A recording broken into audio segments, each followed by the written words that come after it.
Why did Trump carry out this attack? And why on Venezuela? Why does this country matter? The short answer is oil. Venezuela has a lot of oil.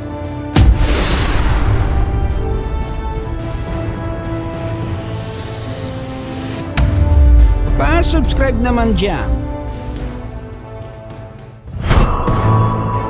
Caracas, kabisera ng Venezuela. Nasanay makita ng mga tao na parang Christmas lights na nakasabit sa gilid ng bundok. Parang kwintas ng mga ilaw, pero bigla na lang nag-transform. Mula postcard, naging impyerno on express delivery. Madaling araw ng Sabado, January 3. Habang may nag-iinit pa ng tirang spaghetti at naghihilik ang karamihan, may biglang pagsabog na naganap. Hindi isa, hindi dalawa, at least 7 dambuhalang pagsabog ang yumanig sa buong kabisera. May kasamang higanting fireball at makapal na itim na usok na parang may nag-iihaw ng buong syudad. Yung katahimikan ng gabi, basag, wasak. Bad trip ang mga tululaway. Sa lakas ng sunod-sunod na putok, nagsilabasa ng mga tao sa kalsada.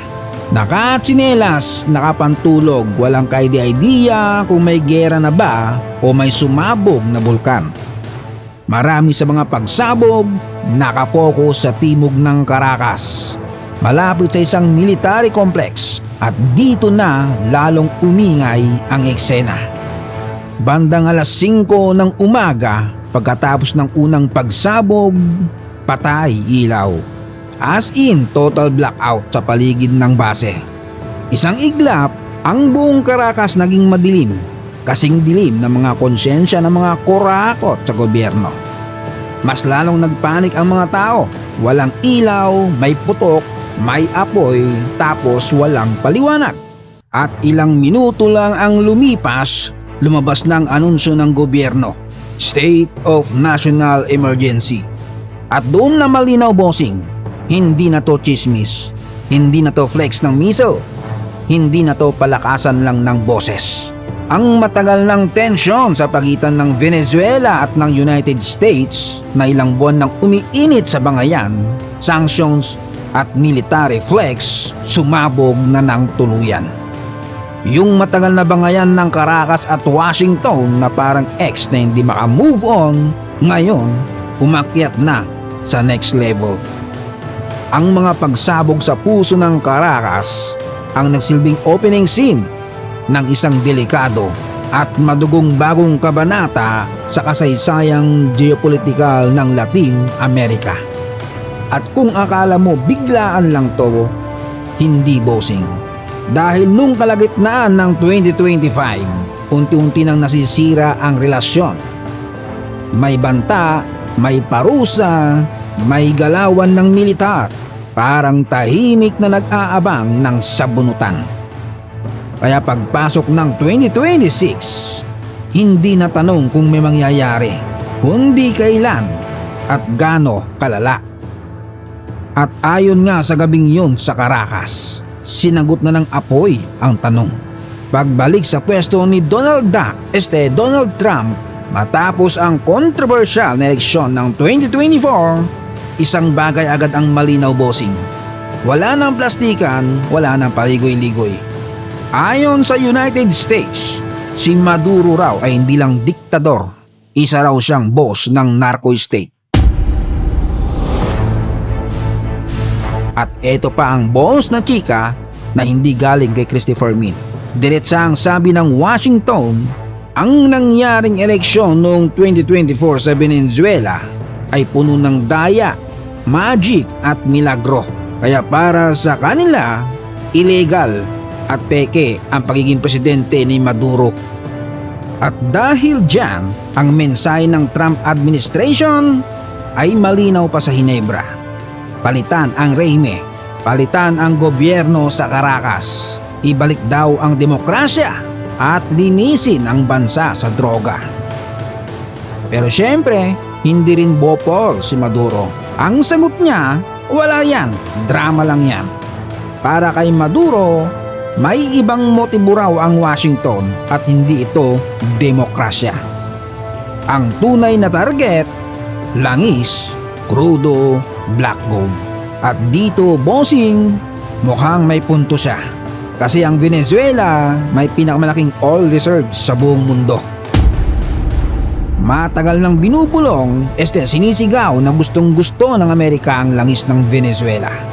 Simula pa noong panahon ng yumaong Hugo Chavez, nakatatak na sa isip ng mga loyalista ng rehimen ang kwento na gusto silang pabagsakin ng Amerika para nakawi ng langis nila. Paulit-ulit na sinabi ni Maduro na nangyayari daw sa Venezuela ay modernong kolonyalismo. Isang imperialistang operasyon na ang goal ay tanggalin siya sa pwesto at kamkamin ang likas yaman ng bansa. At noong August 2025, lalong uminit ang sabaw. Tahimik pero mabigat ang galawan. Ang Estados Unidos ay nagsagawa ng pinakamalaking military deployment sa Caribbean Sea sa loob ng ilang dekada. Isang buong US Navy Aircraft Carrier Strike Group kasama ang pinaka-advanced nilang aircraft carrier ang pumarada sa Caribbean at sa hilagang baybayin ng South America. Aba, hindi lang barko, libo-libong sundalo pa ang dinagdag na nagresulta ng pinakamalaking presensya ng militar ng Amerika sa rehiyon na nakita ng isang buong henerasyon. Ang paliwanag ng Amerika, relax lang, anti-drug operation lang to. Sabi nila, target daw nila ang international drug cartels na ginagamit ang ruta ng Caribbean. Pero para sa Caracas at mga kalyado nito, hindi raw law enforcement yan. Bantayan ng pananakop na panood na raw nila ito para raw itong eksena sa Iraq at iba pang bansa. Una, operation, sunod, gera na. At ayun na nga, noong September 2025, lumabas ang balita ng mga misteryosong pag-atake sa mga barko sa Caribbean at Eastern Pacific.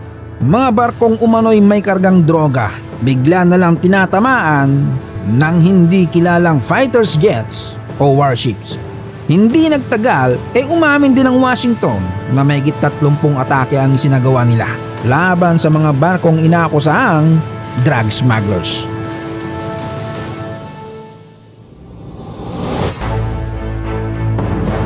Ayon pa mismo sa datos ng Trump administration, sa pagtatapos ng 2025, 35 barko ang tinamaan at 115 katao ang todas. Depensa ni Trump, kailangan to para pigilin ang droga. Dagdag pa niya, nasa armed conflict na raw ang Amerika laban sa drug cartels. Ibig sabihin, hindi na lang ito drug war, literal na gera na talaga. At habang umiinit ang dagat, umiitim ang langit at dumadami ang bangkay, isang tanong ang nakabitin sa ere. Droga ba talaga ang dahilan o langis pa rin ang tunay na target? Pero bossing, hindi lahat pumalakpak, hindi lahat natuwa. Maraming bansa ang kumondena sa galawan ng United States. Tawag nila rito extrajudicial killings. Patayan na wala sa batas, wala sa korte, diretso bala agad.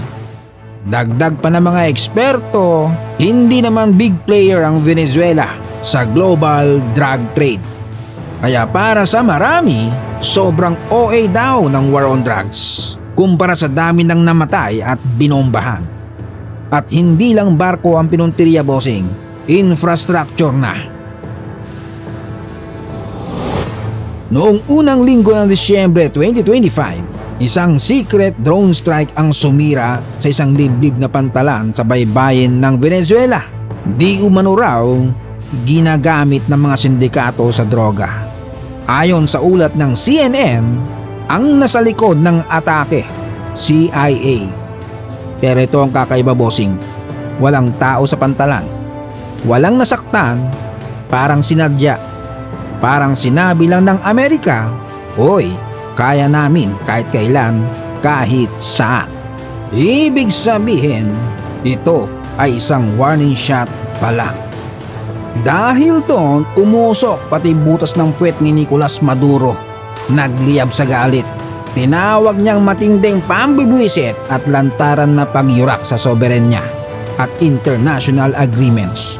Kaya naman nagprotesta ang Caracas. Iginiit nila ang Caribbean dapat ay isang zona ng kapayapaan, isang demilitarized ayon sa mga regional agreement. Pero mukhang wala nang nakikinig. Samantala sa Washington, lalo pang lumakas ang loob ni Trump.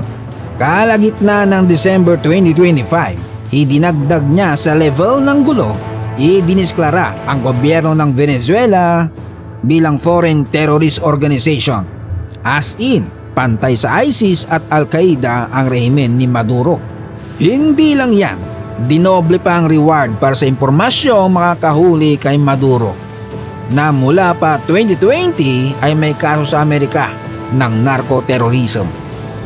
At eto ang pinaka-wild bossing, full oil blockade. Lahat ng oil tanker na may kinalaman sa Venezuela, hinarang, sinita, kinumpiska. Aktibong sinasalubong ng US Navy ang mga barko na hinihinalang nagdadala ng Venezuelan oil papunta sa black market. Pati ang Giant Centuries tanker na papunta sana sa China, hinarang at kinumpiska sa karagatan ng Venezuela noong huling linggo ng Disyembre. Ang langis daw na nakuha, iimbakin o ibebenta para sa kapakinabangan ng Amerika. Sa pandinig ng marami, hayagang pagnanakaw, ang resulta, milyong-milyong bariles ng langis ang na-stranded sa dagat. Takot nang bumiyahe ang mga barko. Galit ang Beijing. Tawag nila rito paglabag daw sa international law. Kalain mo, yung China may pa-international law ding nalalaman. Ituloy niya. Pero sa world stage bossing, hindi nag-iisa ang Venezuela. Siyempre, babanat ang mga higanting karibal. Agad nagpahayag ng suporta ang Russia at China. Git ng Chinese Foreign Ministry, may karapatan ng Venezuela makipagkalakalan kahit kanino at tutol sila sa illegal unilateral sanctions. At eto na nga, yung akala mong hanggang banta lang, ayon sa huling ulat, madaling araw sa Caracas, tahimik ang kalsada, walang fireworks, walang press con, pero may nangyayaring galawan. Nadakip si Nicolas Maduro sa isang high-risk covert operation na parang eksena sa pelikula. Walang sirena, walang putok, diretsong posas, ganun kalupit ang galawan. Biglaan, mabilis at tahimik. Ito raw ay law enforcement success, kaugnay ng mga kasong narco-terrorism na isinampa pa noong 2020 ayon sa mga opisyal ng US. Pero para sa mga supporter ni Maduro, ito ay kidnapping at kudeta. Samantala, mga kalyado ng Venezuela na China, Russia at Iran medyo tahimik. Binabudget ang binibitawang salita, pero delikado ang katahimikan, pasikretong kumikilos. Isang tanong na lang ang umiikot ngayon, bossing. Ito ba ang katapusan ng rehimen ni Maduro o simula ng mas malaking gulo? Dahil kapag ang presidente ay nadakip, ang kasunod niyan ay hindi balita, kasaysayan. Like, share at subscribe mga bossing. Dahil kung akala mo tapos na to, kakasimula pa lang. At eto pa ang mga 10 pasabog.